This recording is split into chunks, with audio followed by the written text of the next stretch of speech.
Hi, I'm Allie. I am the media officer with SPD, and we are here to talk to Chief Meienschein about some of his goals for the community, some positions that are open within the department, and a little bit of his history. How are you? Fine, how are you? Thank you. Well, so tell me, I know you're newly appointed chief. Can you walk me through a little bit of your history with the department?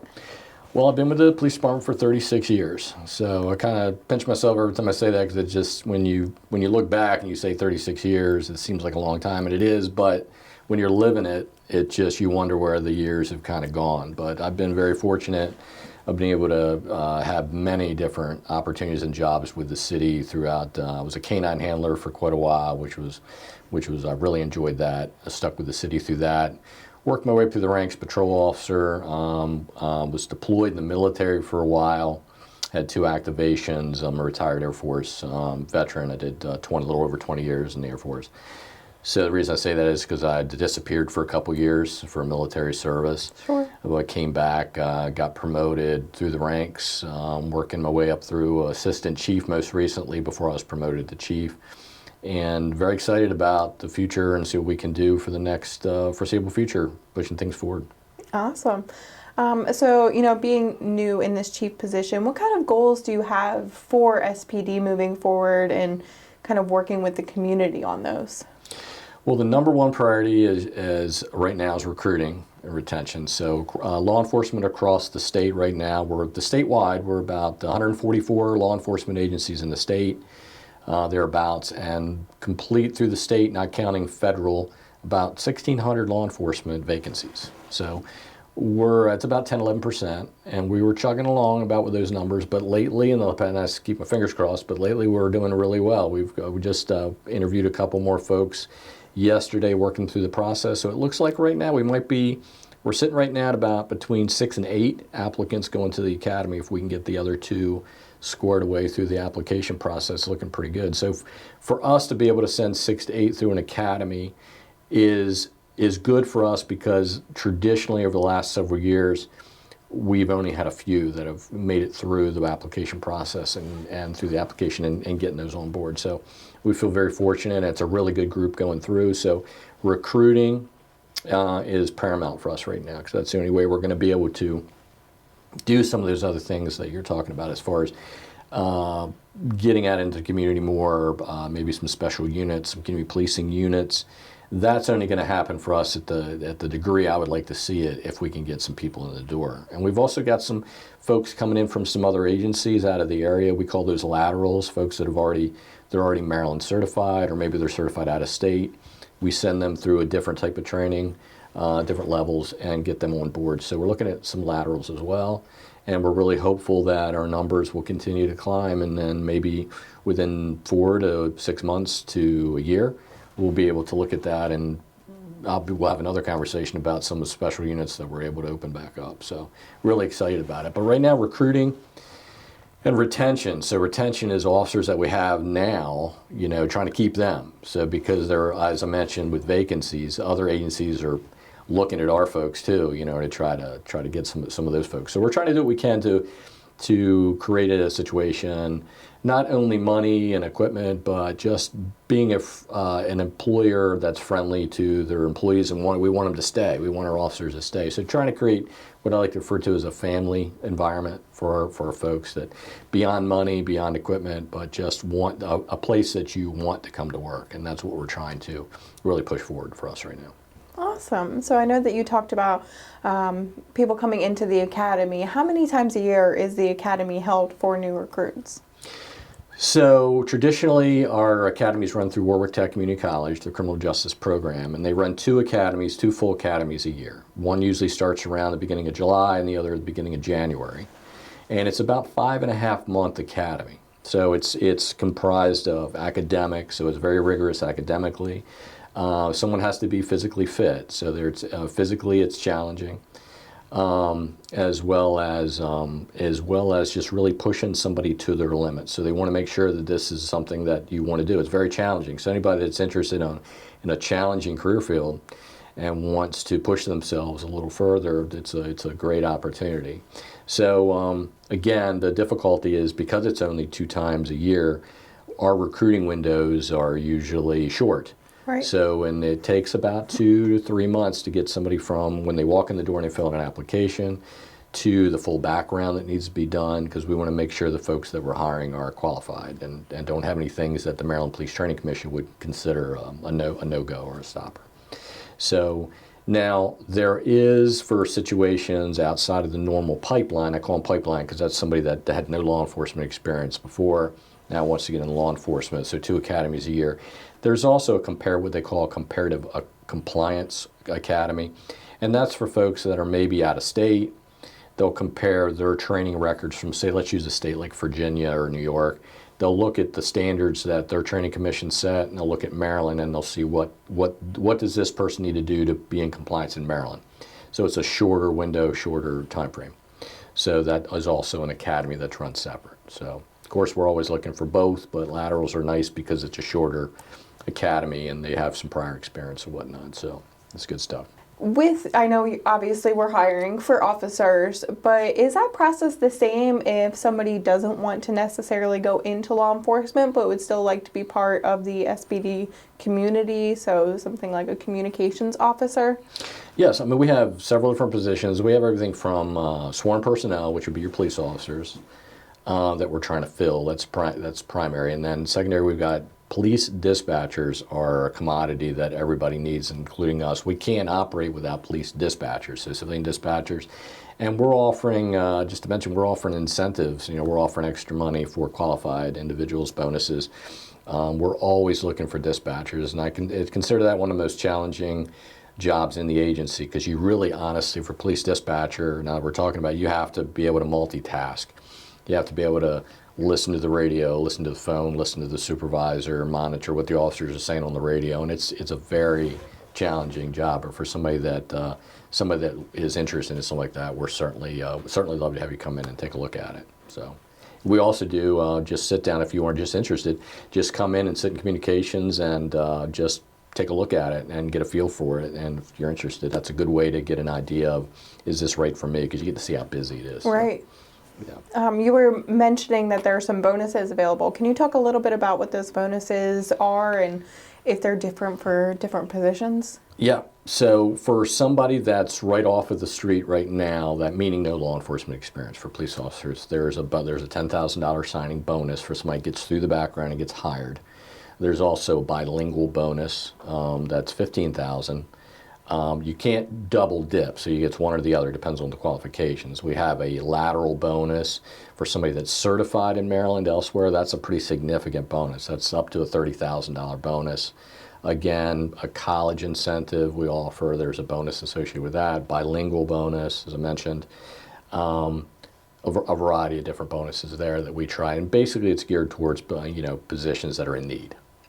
Just working with you, I've learned a little bit about some of the benefits that are offered, and you always talk about how education is, important. And we had talked a little bit about how SPD offers some tuition reimbursement. Can you talk a little bit about that and what universities and programs officers or those that are in the civilian departments may be able to do? Yes, we offer, I'm glad you brought that up, we offer a college incentive as well. Once somebody gets through the academy, so we want an individual to want to take college classes while they're going through the academy. Sure. Or in training or something like that. It's just too much.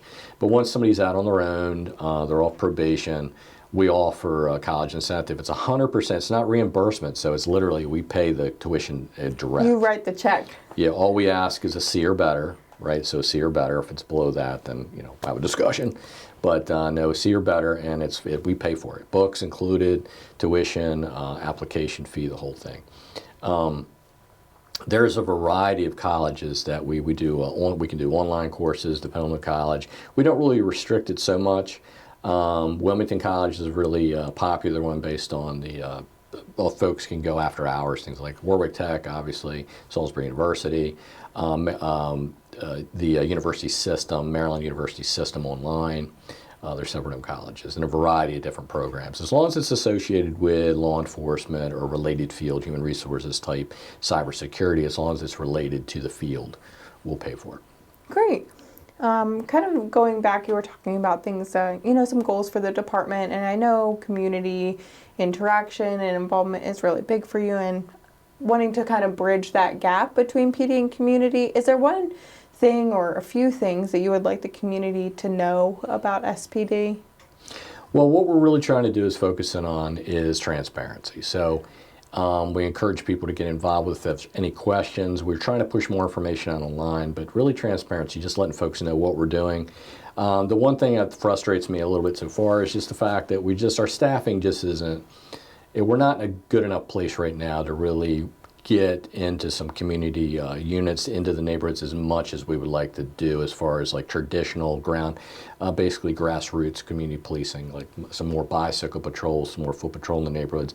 We try to do that as best we can, and depending on what's going on as far as statistically in the neighborhoods to get into, we would love to be able to get some additional manpower on board so we can really get into the neighborhoods and really become more integrated in the neighborhoods. And we're trying to do a little bit now with community, basically neighborhood associations, trying to really reformulate those, trying to breathe some life back into those, and that's working to some degree. But there's nothing like having an officer assigned to a neighborhood, primarily, or a couple neighborhoods, to really embed themselves, like to say, with the community, really get out there. But unfortunately, the way calls for service are running in our staffing, it's just very difficult for us to just handle the basics right now. But we're getting there. So a lot of it's going to start with these some being able to continue to hire. So of course. Also, there's been some exciting news within the department. In addition to you becoming the chief, there's been some personnel advancements into some leadership positions. Do you want to talk a little bit about those? Yes, we've been able to promote, not including my positions, but by virtue of the city hiring inside. So an inside hire, it vacated my previous position. We had a couple retirements of some lieutenants, some higher ranking individuals. We were able to bring back a restructure in one of our administrative division. So there was a combination of a lot of things going on that caused us to put us in a situation really to be able to promote 14 individuals, and that's not including me, but by me vacating my previous position, moving up through, we were able to promote two captains, and then 4 lieutenants, 4 sergeants, 4 corporals, right down the line. So the middle management all the way down, without really drawing from the bottom because of some hires that we've been able to do. We're getting ready to promote an assistant chief, which would be my previous position. So that'll be 15 really. In the next month, we'll have 15 promotions since June.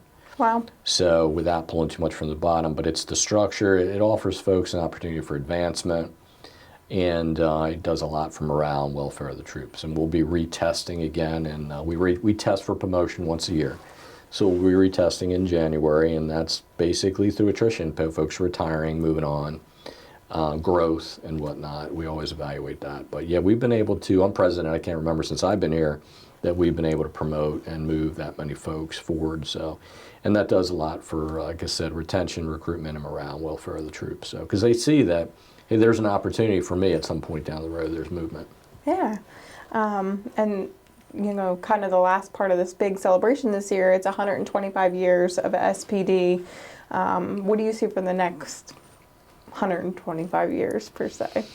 Well, law enforcement is a changing situation. Technology has a lot to do with law enforcement, and every time a new technology comes out, I mean, cell phone revolutionized the industry as far as the enforcement action, the way we go about enforcing enforcing criminal activity and so forth. So it'd be interesting to see, I mean, what happens in the future with technology is really seem to be driving the train. There's a lot more push forward for civilian crime analysts, or just what I would say just as important. We talked about communications officer, but crime analyst, we have several crime analysts at the police department.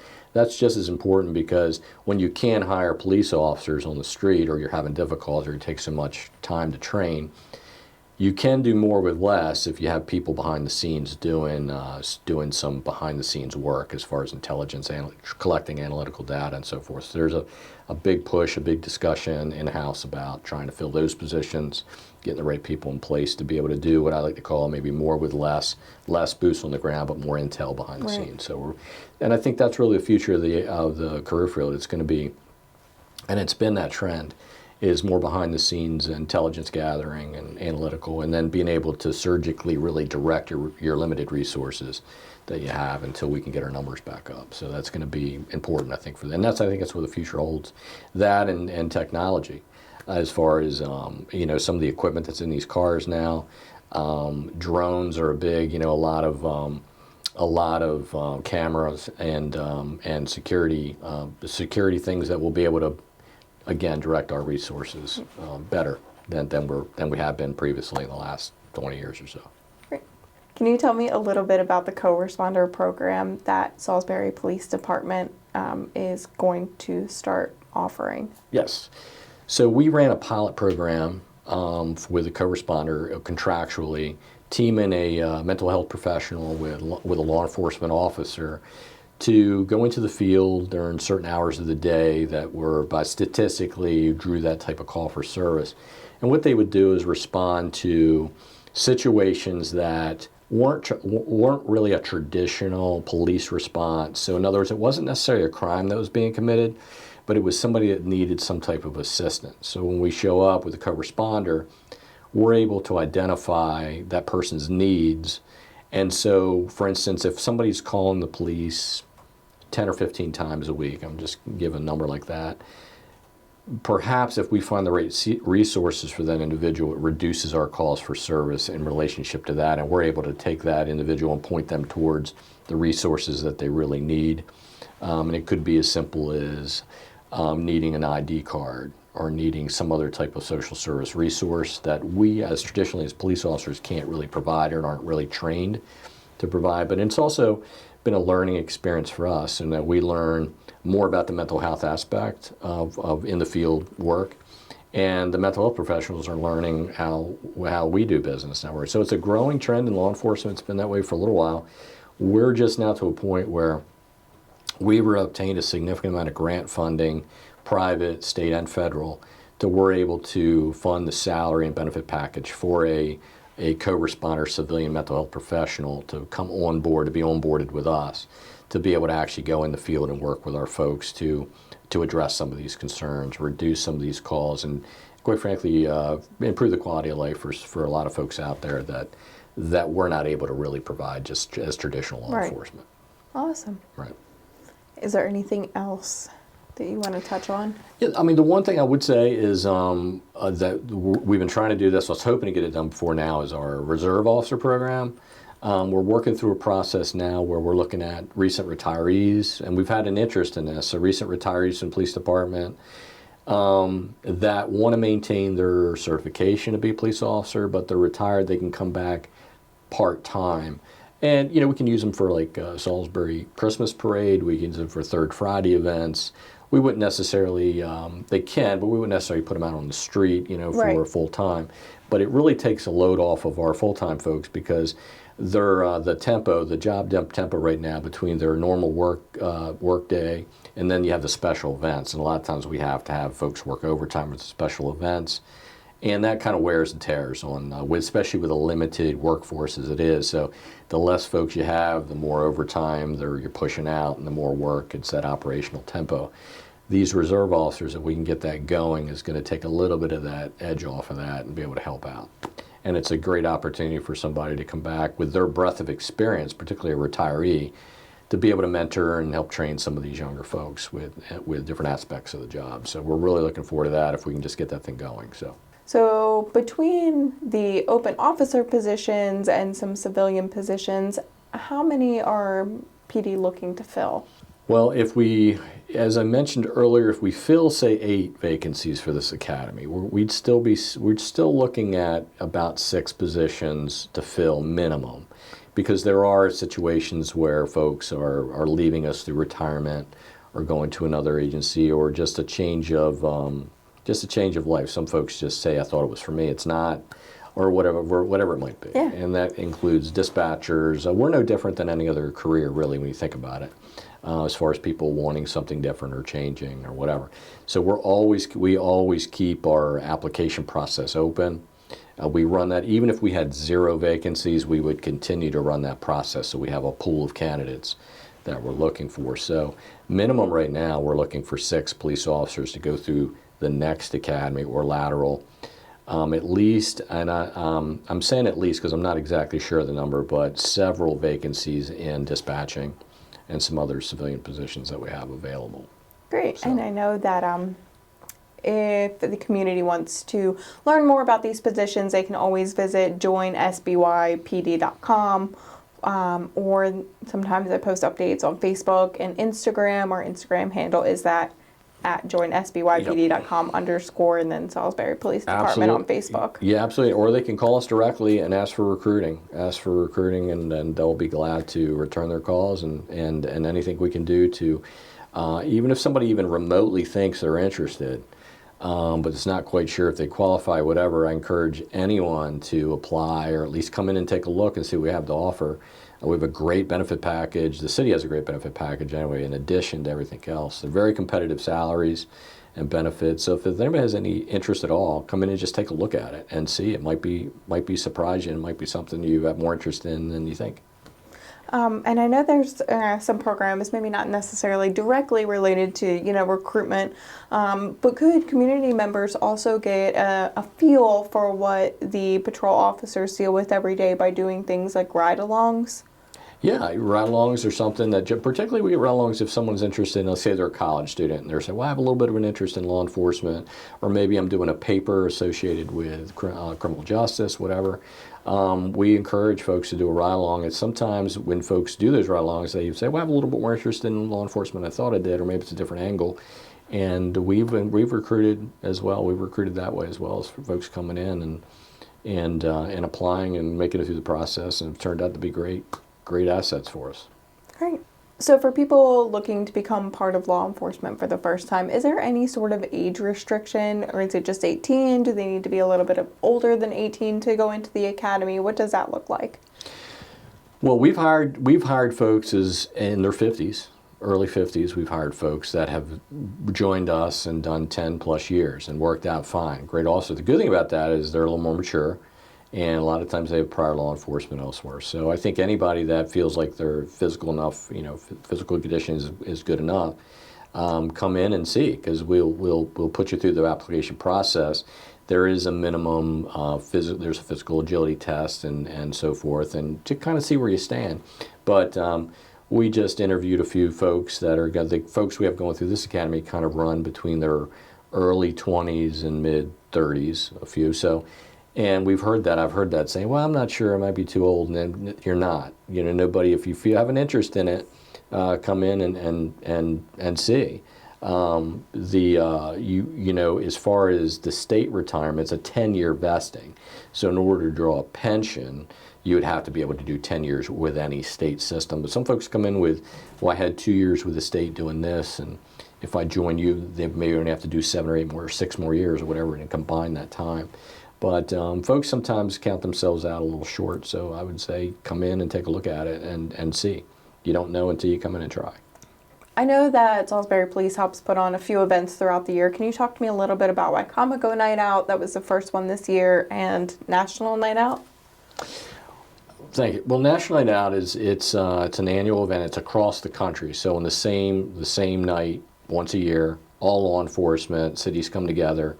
And it's really just to combat or to really push the message out about reduction of crime, reduce crime, violence. This year each year our guys in recruiting do a phenomenal job organizing that. It's for not just the police. Of course, we're kind of like the foundation to really coordinate everything, but there's so many private and public entities that join us down in our city park each year, for Salisbury at least. And we're joined by Delmar PD, some of the smaller municipalities that join us down there to assist us with ours. And it's just really an opportunity for, regardless of whatever your walk of life is, to go down there and really see what resources are available that have set up tents and different projects, and to really just meet and greet folks, and for kids to come down there and talk to other law enforcement officers, to talk to different folks that are down there. And it's just a great opportunity to, as a spinoff from that, when we had some situations in the county with some gun violence, there were some faith-based organizations that jumped behind that as far as doing some community walks and Jamie Dykes, the state's attorney for Waikato County. Basically, her office became kind of the point to kind of formulate some meetings that we were having, and the idea was created by Sheriff Lewis and his group, the name that we dubbed Waikamako Night Out, and we all jumped behind that with the state's attorney and her staff. And that really, we had our first event a few weeks ago and over in the Chippewa area, which was an area that we had some gun violence. And the Salisbury police and other entities of the city, housing development and so forth, helped us out with that. Again, it was like a miniature national night out, but it was the first annual, and there are some others that are planned. And so the community really jumped behind that, and we're looking for that to also be part of our community policing, kind of just getting our message out there, and to just let that grow each year, get a little bigger and a little bigger. So looking forward to that, to that growing. So if we can't individually put folks in the neighborhoods for community policing, collectively we can do something. So if we have a few officers and another agency has a few officers and whatnot, we can pool our resources and do what we can. Great. Thank you so much for coming out and talking with us about your promotion as chief, what you have planned for the community, and some open positions within the department. Thank you very much for having me. I look forward to doing it again, and hopefully the next time we get together we'll be able to push out some ideas that I've got going on here to once we get our manpower straight and so forth, and got some good things ahead of us, I think. Thank you everybody for watching. To keep up with Salisbury Police Department, visit us on Facebook and Instagram at joinsbypd_.